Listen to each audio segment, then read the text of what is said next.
미국의 센트럴 크리스찬 교회라는 큰 교회가 있습니다. 수천 명이 모이는 아주 큰 교회입니다. 그런데 지난 4월에 한 남자가 이 교회의 예배당을 향하여 차를 돌진하여 수천 달러에 했다고 합니다. 이 교회는 그 사람의 여러 가지 형편을 살펴보고는 그 범인을 용서해주고 도리어 어려운 처지에 있는 그의 가족들을 돌봐주었다고 합니다. 그 교회가 지향하고 있는 바 중에 하나는 사랑은 할 수 있다 라는 주제를 담고 있었다고 합니다. 사랑은 할 수 있다. 사랑은 할 수 있다라는 것을 기억하며 그들이 작은 일이지만 실천하려고 하는 것입니다. 교회가 크든 작든 어느 교회든 신앙의 공동체 안에서는 사랑을 실천할 수 있습니다. 어디에나 실수와 실패가 있고 또 죄와 악이 있습니다만 교회는 거기에다가 사랑과 용서가 더해지는 곳입니다. 누군가의 허물과 실수를 보며 또 주님의 사랑을 기억하고 주님이 베풀어 주신 그 큰 은혜를 기억함으로 허물을 품어주고 용서해주며 그것을 통해 하나님의 사랑, 그리스도의 사랑이 실제한다는 것을 보여주는 유일한 곳이 교회인 곳입니다. 이 사랑의 생명력이 활발할 때 교회 안에는 하나님을 기쁘시게 하는 열매들이 풍성하게 맺혀지는 것입니다. 우리 옆에 계신 분들과 인사하겠습니다. 사랑하며 살겠습니다. 인사 나누시죠.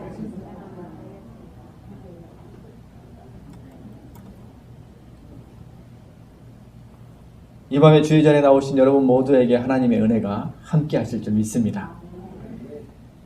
공회에 잡혀온 스데반의 설교가 이어져 가고 있습니다. 설교가 매우 길지요. 지난주에 함께 나눴던 말씀처럼 스데반의 설교를 제목을 붙인다면 약속을 이루시는 하나님이라고 말할 수 있습니다. 앞서 나눈 말씀에서는 너무나 멀게만 느껴졌던 아브라함에게 주신 약속, 그리고 처음 비전과 약속으로는 정반대로 향해 가는 삶을 살았던 야곱. 그러나 하나님께서는 그 약속들을 성취하신 것에 대해서 말씀을 나눴습니다.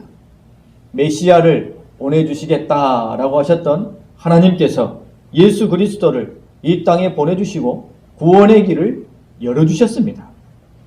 하나님은 약속을 성취하시는 분이시요 약속을 이루시는 분이라는 것에 대해서 스데반은 계속 말씀을 이어가고 있습니다. 그러나 이스라엘은 하나님께서 베푸시는 구원의 길을 도무지 알지 못하였습니다. 그들 안에는 하나님께서 행하시는 사랑의 생명력이 죽어 있었습니다. 그들 안에 있는 것은 규범, 완고함, 숨막히는 통제, 자신에게는 관대하나 타인에게는 철저한 엄격함만이 있었을 뿐입니다. 스데반의 설교를 계속 이어갑니다. 출애굽의 놀라운 사건을 설교합니다. 17절 말씀에 보게 되면 하나님께서 아브라함에게 약속하신 때가 가까우매 라고 이야기합니다. 이 하나님께서 약속하신 때, 그 때는 하나님께서 아브라함에게 약속으로 주신 아브라함의 후손들이 다시 가나안 땅으로 돌아올 것이다 라는 그 때를 말합니다. 내 자손이 하늘의 별과 같이 많고 바다의 모래와 같이 많아져 다시 가나안 땅으로 들어와 이 땅에 정주하며 살아가게 될 것이다 라는 그 때를 말하고 있는 것입니다. 창세기 15장 13절부터 14절까지 말씀해 보게 되면 하나님께서 이렇게 아브라함에게 말씀하십니다. 여호와께서 아브라함에게 이르시되 너는 반드시 알라. 내 자손이 이방에서 객이 되어 그들을 섬기겠고 그들은 400년 동안 내 자손을 괴롭히리니 그들이 섬기는 나라를 내가 징벌하며 그 후에 내 자손이 큰 재물을 이끌고 나오리라 라고 말씀하신 그때입니다. 하나님께서 아브라함에게 약속하신 그때가 이제 이루어질 그 순간이 가까웠다는 것입니다. 이스라엘의 수요는 매우 많아졌고 그들에게는 어려움이 가중되었습니다. 애굽에는 요셉을 알지 못하는 파라오가 왕으로 등극하였고 또 그가 보기에 이스라엘 민족의 강성함이 두려움이 되어서 이 파라오가 남자아이를 살리지 못하게 하죠. 세대를 끊고 후손을 끊어서 결국은 이스라엘의 정체성을 말살시키고자 하는 은밀한 정책입니다. 장년들을 대상하여 그들을 억눌렀다면 필요 이상의 희생이 필요했겠지만 어린 세대를 끊으면 머지않아 이 이스라엘 백성들은 고사하게 될 것이기 때문에 그것을 위하여 근본적인 힘을 잃게 만들려는 아주 흉악한 정책인 것이죠. 다음 세대를 끊고 후손을 끊는다는 것, 이것은 매우 두려운 일이 아닐 수 없습니다. 매우 무서운 일입니다. 가정에서도 옛날 이조 시대만 해도 대가 끊어지는 것을 가장 치욕스러운 것으로 생각하지 않았습니까? 요즘도 그런 생각들이 여전히 살아있는 것이 사실입니다. 대가 끊어진다는 것, 더더군다나 내 대에 우리 가문이 끊어진다 생각해볼 그런 일이라는 생각을 가지신 분들이 많을 것입니다. 그래서 후세대가 매우 중요한 것이죠. 그래서 어른들은 후세대를 위해서 희생하고 헌신하는 것입니다. 유명 패밀리 레스토랑에 가보면 그들의 상술이 깜짝 놀랄 정도입니다. 이 아이들을 위해서, 어린아이들을 위한 상술을 보면 정말로 대단하다라는 생각을 지울 수 없습니다. 아웃백 스테이크 하우스에 가보면 거기에는 아이들을 위한 아주 다양한 프로그램들이 많이 있습니다. 아이들이 먹을 만한 이 메뉴들이 굉장히 많이 있고요. 또 음식 또한 아주 저렴합니다. 그리고 그 아이들을 매우 귀하게 대접합니다. 또 자신들의 매장에 이 아이들을 초청을 자주 합니다. 어린이집이나 유치원이나 심지어는 초등학교 학생들도 불러요. 불러서는 자기들의 이 트레이드 마크와 같은 빵 있잖아요. 빵도 주고 시식권도 줍니다. 그리고 음식 만드는 것도 이렇게 보여주고 음식도 맛보게 합니다. 그런 행사들을 자주 해요. 그리고 자기 매장에 대해서, 자기 브랜드에 대해서 좋은 이 이미지를 이 어린아이들에게 심어주는 것입니다. 여러분, 그러면 어떻게 되겠어요? 이 아이들이 집에 가가지고 엄마 아빠에게 아빠 내 생일날 거기 가요 이렇게 말하게 되는 거죠. 이 아이들이 나중에 커서 청소년이 되면 연애, 데이트 어디서 하겠어요? 거기서 하게 됩니다. 친구들과 거기서 만나죠. 이 아이들이 더 자라서 결혼해서 자녀를 낳으면 자연스럽게 어디를 가겠습니까? 자기 자식을 데리고 거기를 가게 되는 것입니다. 아주 치밀한 전략이 깔려져 있는, 길이길이 번성하리라는 사업적 마인드를 가지고 있는 그런 프로그램이 아닌가 생각해 봅니다. 세상도 그러한데, 가정도 그러한데, 교회는 더더욱 그러하지요. 멀리 볼 줄 아는 사람은 늘 다음 세대를 생각하기 마련입니다. 다음 세대를 어떻게 대하고 키우느냐에 따라 짧게는 30년, 길게는 100년이 달라지기 때문입니다. 그런 의미에서 우리 교회는 참으로 매우 훌륭하다고 말할 수 있습니다. 다음 세대를 준비하고 다음 세대를 키우고자 온 교회 성도들이 기도하며 또 마음을 함께 모으고 있기 때문입니다. 과거에는 그저 우리 아이들을 강압적으로 혹은 가르친다는 이유로 그냥 끌어당기기만 하면 되었습니다. 그런 시대가 있었죠. 무조건 교회 와야 돼. 혹은 무조건 예배 시간에는 가만히 있어야 돼. 그렇게 윽박지르고 그런 분위기만 만들어 놓아도 아이들이 왔으면 또 가만히 있었습니다. 그런 훈련도, 그런 양육도 반드시 필요합니다. 하지만 이제는 더더욱 아이들을 섬기고 사랑하고 도와주는데 힘을 써야 되는 거죠. 아이들의 필요를 채워주고 또 아이들을 생각하며 그들을 인도하며 이끌어가야 하는 것입니다. 그래서 어느 가정에서든 누구 중심으로 가정이 돌아갑니까? 아이 중심으로 돌아가지요. 지난번에 한번 말씀드린 것처럼 아이가 갓나이일 때에는 모든 부모들의 언어가 다 갓난아이의 언어로 내려갑니다. 맘마 먹자, 찌찌 이런 단어로 내려갑니다. 아이가 청소년 정도 올라가면 아이들이 좋아하는 연예인의 이름 정도는 부모가 알아야 대화가 됩니다. 그처럼 자녀들 중심으로 가정이 돌아가게 되는 것이죠. 과거에는 어른들끼리의 소통이 매우 중요했습니다만 지금은 세대 간의 소통이 매우 중요한 시대입니다. 그것을 간과한다면, 아이들의 보폭에 맞추지 못한다면, 그들이 중요하게 생각하는 것에 관심을 두며 복음을 전하지 않는다면 다음 세대는 우리로부터 멀어지게 될 것입니다. 이것을 깨닫은 교회는 그 분야에 최선을 다하며 힘을 쏟고 있습니다. 애굽의 파라오는 다음 세대를 끊어버리는 것을 통하여 이스라엘을 서서히 고사시키려고 하였습니다. 지금 우리가 직면해서 싸워야 할 영적인 어둠의 세력 중에 하나는 우리로 하여금 우리 마음에서 다음 세대에 대한 생각을 무뎌지게 하는 어둠의 생각들입니다. 사단이 그것을 우리 마음 가운데 심고 교회 안에 그것에 대한 시스템을 멈춰버린다면 가만히 있어도 30년 후, 50년 후에 교회는 고사될 것입니다. 공산국 국가에서 성인들에게는 복음을 포교 활동을 할 수 있게 하죠. 그러나 어린아이들에게는 절대 못하게 합니다. 그 이유 중에 하나가 바로 그런 것이죠.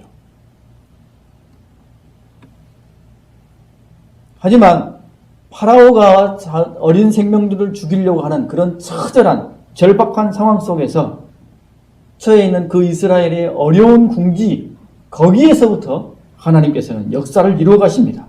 그 어려운 때에 누구를 보내십니까? 모세를 보내시죠. 모세의 이름은 건져냄이라는 뜻입니다. 그를 나일강에서 건져냈기 때문에 그의 이름의 뜻이 건져냄입니다만, 보다 더 큰 구속의 역사 속에 보면 하나님께서 이스라엘 백성들을 애굽에서 건져낸다라는 뜻을 담고 있는 것입니다. 하나님께서 그를 택하여 보내신 것이죠. 사실 그런 극박한 상황이었기 때문에 모세가 파라오의 궁전에 들어갈 수 있었을 것입니다. 모세가 궁정에서 자랐기 때문에 애굽 최고의 학문과 문화를 배울 수 있었고, 파라오를 비롯한 왕족들, 고귀한 신분의 귀족들과 친분이 있게 되었을 것입니다. 이러한 점들은 그가 40세였을 때는 큰 의미가 없었을 것입니다만 80세였던 모세에게는 매우 중요했을 것입니다. 그가 파라오를 만나고 귀족들과 대화하고 할 수 있는 모든 일에 이것은 매우 큰 장점으로 작용했을 것입니다. 하나님께서 모세를 80세에 부르시죠. 80세에 부르시고는 돕는 사람 아론을 붙여주셨고, 하나님의 임재의 상징인 지팡이도 그의 손에 들려주셨습니다. 하나님의 권능이 그와 함께 하셔서 애굽에서 10가지 재앙을 행하시고 또 홍해를 가르시고 놀라운 일들을 모세와 함께 하나님께서 이루셨습니다. 모세라는 하나님께서 택하신 지도자가 있었기 때문입니다. 이것을 통하여 이스라엘 백성들은 하나님의 때에 젖과 꿀이 흐르는 가나안 땅으로 하늘의 별과 같이 많은 무리들이, 바다의 모래와 같이 많은 무리들이 다시 돌아갈 수 있었던 것입니다. 여러분, 하나님께서는 약속을 반드시 성취하시는 분이십니다. 그것을 반드시 이루시는 분이십니다. 인간의 생각을 뛰어넘고 인간의 생각으로는 가늠할 수 없는, 안 될 것 같은, 포기할 수밖에 없는 그런 극박한 상황 속에서도 하나님께서는 그 일을 이루실 수 있는 분이십니다. 여러분, 우리는 그것을 신뢰하며 또 굳건한 믿음으로 바라봐야 할 것입니다. 제가 오늘 우연하게 간증 동영상을 하나 보게 되었습니다. 국민일보를 보다가 관련된 이 기사가 예전에 실려 있는 것을 보고는 정말 확실한가 확인하는 차원에서 검색을 해보았더니 당사자가 나와서 간증하는 영상을 보게 됐습니다. 그분의 이름은 김상태 집사님이십니다. 저기 영덕군 남정면 부계리에 있는 부계교회 안수 집사님이시더라고요. 근데 이분에게 붙어있는 타이틀은 한국판 베드로의 기적, 한국판 베드로의 기적이라는 타이틀이 붙어있는 그런 신앙에 강한 체험을 하신 분입니다. 간증의 내용이 이렇습니다. 이분이 섬기는 교회가 아주 이 시골에 어촌에 아주 오래되고 허름한, 그리고 어르신들밖에 없는 그런 시골, 전형적인 시골 교회를 섬겼습니다. 그래서 젊은 사람이 본인이시라 본인이 이제 교회 재정을 맡게 되고 열심히 나름대로 신앙은 별로 없었지만 열심히 하신다고 하셨더라고요. 그런데 우연찮게 이분이 혈기를 잘 다스리지 못하고 또 세상적인 생각, 이 배를 타고 하시다 보니까 이 욱한 것들이 좀 있으셨나 보죠. 교회 목사님하고 치고받고 싸우셨답니다. 그래서 목사님을 흠씬 때렸나 봐요. 그래서 목사님이 교회를 옮기셨습니다. 그리고 어떻게 됐겠습니까? 7년 동안 일이 안 되더라는 거예요. 7주도 아니고 7개월도 아니고 7년 동안 일이 안 돼서 빚이 4억 5천이나 됐다고 합니다. 이분이 어떻게 좀 물질 좀 달라고 하나님 앞에 그렇게 매어 달리는데 이 하나님이 한번 탁 막아버리니까 도무지 길이 없더라는 겁니다. 그래서 7년 동안 그렇게 근근히 점점 바닥으로 곤두박질 치면서 그렇게 어렵게 사는데 자기 교회를 보니까 그 교회가 너무 흐름하고 비만 오면 자기가 이렇게 다니면서 그 빗물을 다 받아내야 할 그런 처지의 교회였다는 것입니다. 그래서는 속으로 하나님 내 빚만 갚아주면 내가 교회 건축하겠습니다. 이런 기도를 다급하니까 한 거죠. 근데 그 기도 정말로 소원하는 마음으로 했겠습니까? 하나님이 빚 갚아주리라 라고 믿고 했겠습니까? 다급하니까 그저 나온 말들이죠. 그렇게 하나님께 입버릇처럼 빚 좀 갚아주세요. 빚 좀 갚아주세요. 그렇게 기도했다는 것입니다. 그런데 2000년 12월 25일 새벽에 잠을 자고 있는데 따라락 전화가 온 겁니다. 새벽에 전화가 오니까 받을까 말까 하다가 그 전화를 받았습니다. 받았더니 동생에게서 전화가 온 거예요. 형 자? 그러면서 이 동생이 하는 말이 그물에 물고기가 들었어. 이러더라는 겁니다. 그 7년 동안 물고기도 안 들어오고 횟집을 운영했는데 횟집도 파리만 날리고 그래서 빚만 계속 쌓여가는데 동생이 전화해가지고 물고기가 들었다는 것입니다. 그래서 그 새벽에 일어나가지고 부둣가로 이제 나갔다는 거죠. 배를 기다리는데 배가 저기서 통통통통 하고 배 2대가 들어오는데 배가 거의 물에 잠길 듯 말 듯 그렇게 들어오더라는 것입니다. 나중에 그 배를 열어보니까 그 배에 방어가 2,500마리가 들어있었다는 겁니다.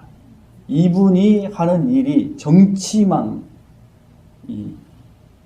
낚시를 하시더라고요. 정치망이 뭔지 몰랐는데 그분이 잘 설명을 해줘서 저도 설명을 드리겠습니다. 정치망은 바다에 구역을 정해가지고 거기다가 아예 그물을 설치를 해놓은 겁니다. 그런데 그물이 입구가 이렇게 25m 정도 된대요. 입구가 25m면 고기들이 왔다 갔다 하다가 그 입구로 들어오는데 그 입구가 점점 1m씩 줄어들어 가지고 저쪽 안쪽 구석에 가면 딱 1m 정도 된답니다.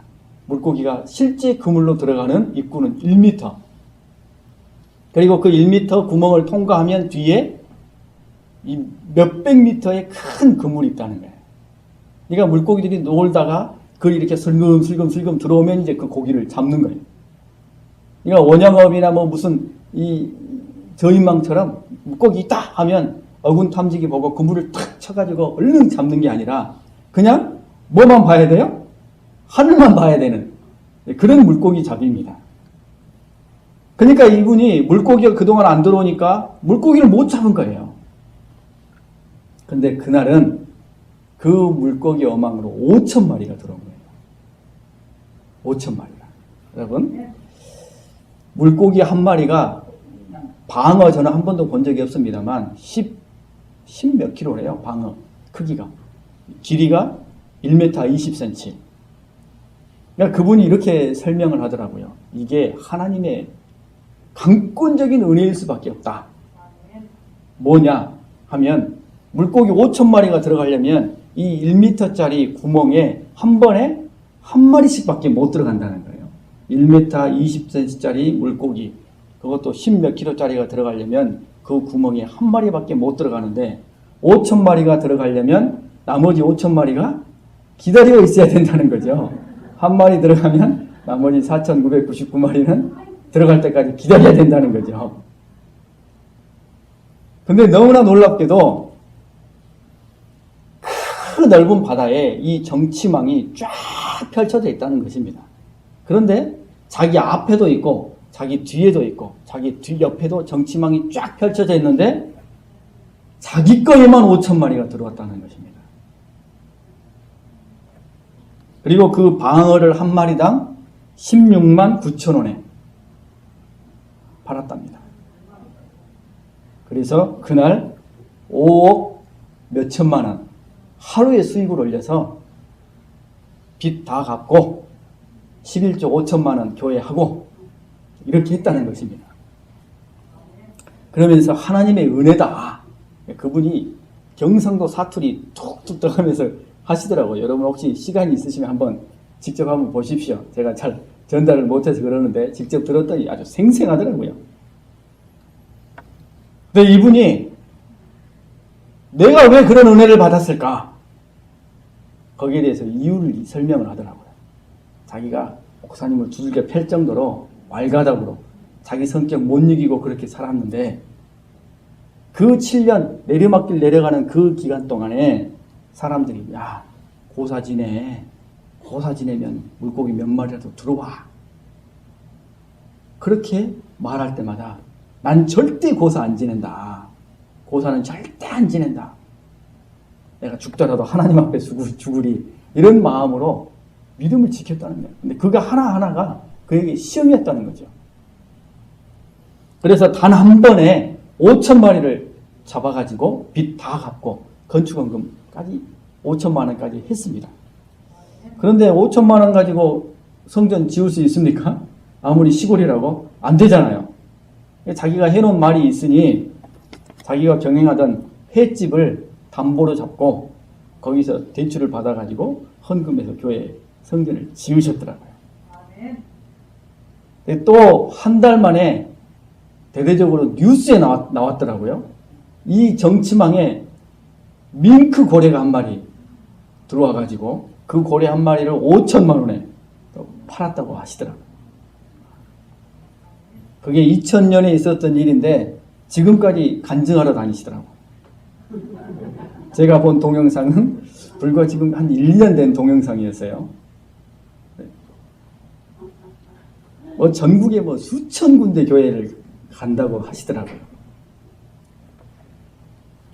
그러면서 그분의 이 체험에 붙어있던 타이틀, 한국판 베드로의 기적. 하나님께서 일을 이루시면 한 번에 모든 것을 뒤집어 주실 수 있다는 것에 대해서 분명하게 확증적으로 보여준 간증이 아닌가 싶습니다.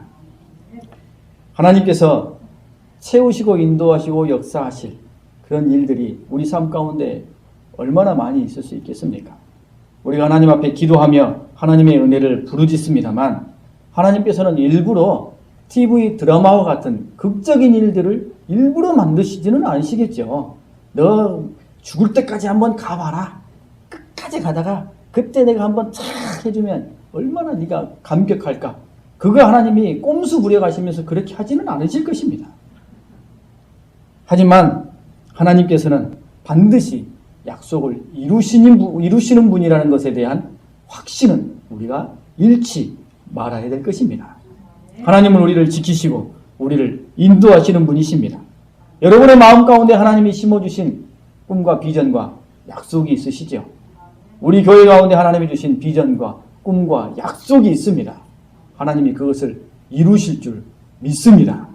하나님이 역사해 주실 줄 믿습니다. 우리의 힘으로 하는 것이 아니라 누가 하시는 거예요? 하나님이 해주시는 것입니다. 여리고성을 와르르 무너뜨리면서 봐라, 오직 하나님의 권능이다라고 하나님이 분명하게 역사하시고 보여주시는 것처럼 우리 가운데 심어주신 하나님의 비전과 하나님의 꿈을 이루시는 데에도 하나님께서 그렇게 역사해 주실 줄 믿습니다. 그런데 생각해 보면 왜 하나님께서 이스라엘 백성들을 애굽으로 보냈다가 왜 또 좀 지나니까 또 꺼내고 왜 이렇게 하실까? 이런 생각이 들어집니다. 다시 이끌어 나오실 거면 뭐로 애굽에 보내셨을까? 여러분, 애굽에서 꺼내셨을 때 광야 40년 동안 이 이스라엘 백성들 수백만 명을 먹이고 입히고 안전하게 지켜주셨어요. 그런데 애굽으로 들어갈 때는 몇 명이었어요? 70명이었습니다. 그것도 7년 동안 흉년이 들어서 굶어 죽을까봐 그리 들어갔습니다. 하나님의 능력이 없으셔가지고 그리 보내셨을까요?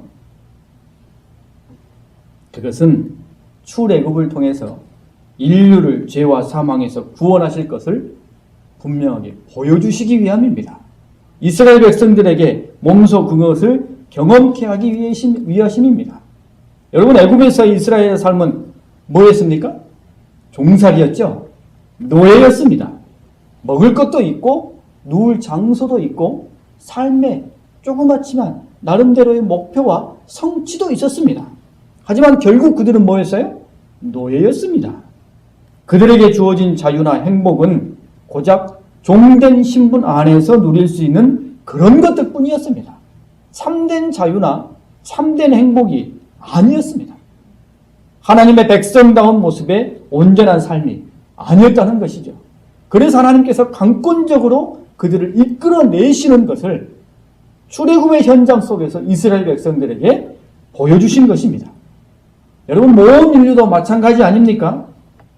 이 세상에서 많은 것을 누리며 살고 행복해하고 나름 즐거워하며 그렇게 삶을 살아가고 또 무언가 성취와 만족도 있습니다. 하지만 사실은 죄로 죽을 수밖에 없는 죄의 종, 사망의 종이라는 한계 안에서의 거짓된 행복일 뿐이죠. 그때 받아 누리는 그 달콤한 꿀 한 방울에 불과합니다. 결국에는 영원한 죽음이 있을 뿐입니다.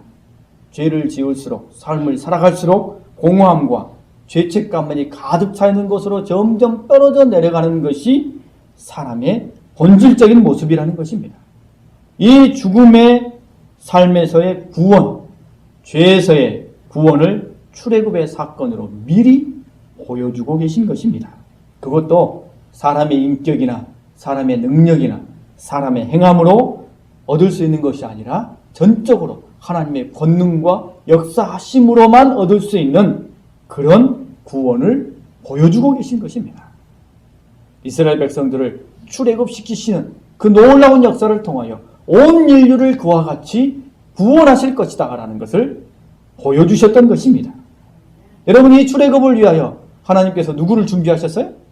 모세를 준비하셨죠. 이 모세가 곧 예수님을 미리 보여주는 표상입니다. 모세를 통하여 하나님께서 일하시고 역사하셨습니다. 애굽의 재앙도 베푸셨고 홍해를 가르셨고 이스라엘을 구원하셨습니다. 하나님께서 행하실, 예수님을 통하여 행하실 놀라운 일의 예표로 모세가 있었던 것입니다. 오늘 스데반은 그의 설교를 통하여서 모세를 통해 출애굽을 통하여 보여주신 하나님의 그 구원의 섭리와 징표를 예수 그리스도를 통하여 보지 못하는 유대의 지도자들과 대제사장들을 책망하고 있는 것입니다. 51절부터 53절까지 말씀을 우리 다시 한번 함께 읽겠습니다. 51절부터 53절입니다. 목이 걷고 마음과 귀에 할례를 받지 못한 사람들아, 너희도 너희 조상과 같이 항상 성령을 거스르는도다.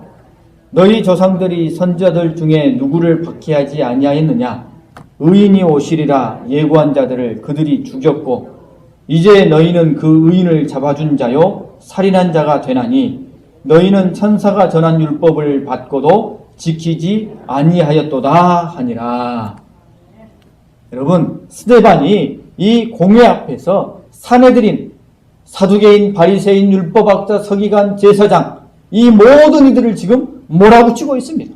너희들이 이런 자들이다 라고 징계하고 있습니다. 너희들은 너희들의 조상들이 지은 죄를 그대로 본받고 있다. 그대로 따라 행하고 있다 라고 말합니다. 그들이 행한 죄가 무엇이었습니까? 그것은 40절부터 41절에 기록되어 있는 금송아지 사건입니다. 이스라엘 백성들을 하나님께서 출애굽을 해주시고 홍해를 건너게 하시고 구름기둥과 불기둥으로 지켜주시고 놀라운 이적들이 그들과 지금 매우 가까운 시일 내에 집약적으로 엄청나게 받아들였습니다. 그런데 그들은 몇 날 못 되어서 금방 하나님을 버리고 우상을 섬기게 됩니다. 보다 궁극적으로 말을 한다면 하나님을 잘못 섬기는 것이죠. 그들은 애굽에서 몸에 배어있던 옛 구습을 떨어내지 못하였습니다. 그들은 애굽에서 커다란 신전을 보았죠. 커다란 우상을 보았습니다. 그런데 그들 지금 눈앞에는 하나님이 보입니까? 안 보이죠.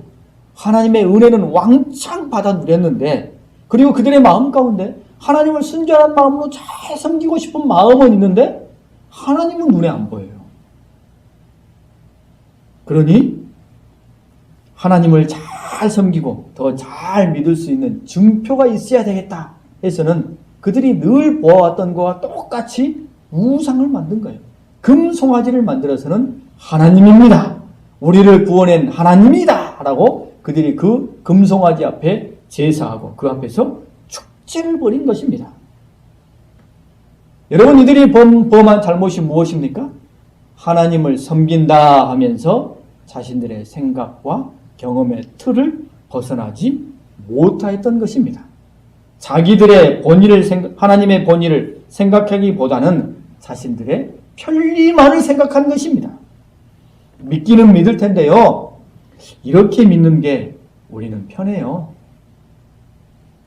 이렇게 신앙생활하고 이렇게 예배드리는데 우리는 익숙해요. 그런 생각에 꽉 차 있었고 그것에 매여 있었다는 것입니다. 어떻게 하면 하나님을 잘 섬기며 하나님 앞에 잘 예배할까? 거기에 대한 궁극적인 질문을 갖고 있었던 것이 아니라 어떻게 하면 내가 편한 대로 하나님을 섬길까? 내가 편한 대로 하나님을 믿을까? 거기에 관심이 있었던 것입니다. 여기에 그들의 결정적인 착오가 있습니다.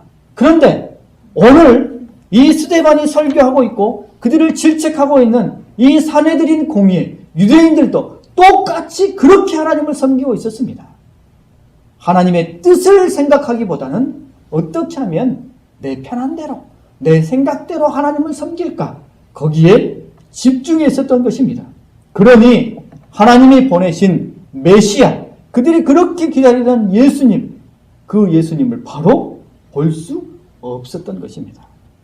예수님이 그들과 함께 있었음에도 불구하고 그들이 보기에는 우리 기준에는 아니네, 우리가 생각해 놓은 그 틀 안에는 속하지 않네 라고 생각하며 예수님을 비난하고 버리고 조롱하고 불신앙했던 것입니다. 스데반이 선언하며 질책하고 있는 이 설교의 내용이 바로 그것입니다. 너희도 똑같다. 하나님의 뜻을 거스리고 자기 생각대로만 하나님을 섬기니 선지자들을 박해하고 성령을 부정하며 천사가 전한 율법을 지키지 아니하며 예수님을 믿지 않는다 라고 스데반이 설교하고 있는 것입니다. 그들의 마음을 헤집어 놓고 있는 것이죠. 그들의 마음에 핵폭탄을 던지는 것과 같습니다. 여러분, 하나님은 약속을 반드시 성취하시는 하나님이십니다. 이를 이루시는 하나님이십니다. 그리고 하나님은 우리 가운데 말씀하시기를 하나님의 뜻을 깨닫고 하나님이 기뻐하시는 그런 믿음의 길을, 온전한 믿음의 길을 걸어가기를 바라고 원하십니다. 그런 믿음의 길이 우리 모두와 우리 교회와 함께 하실 수 있기를 바랍니다.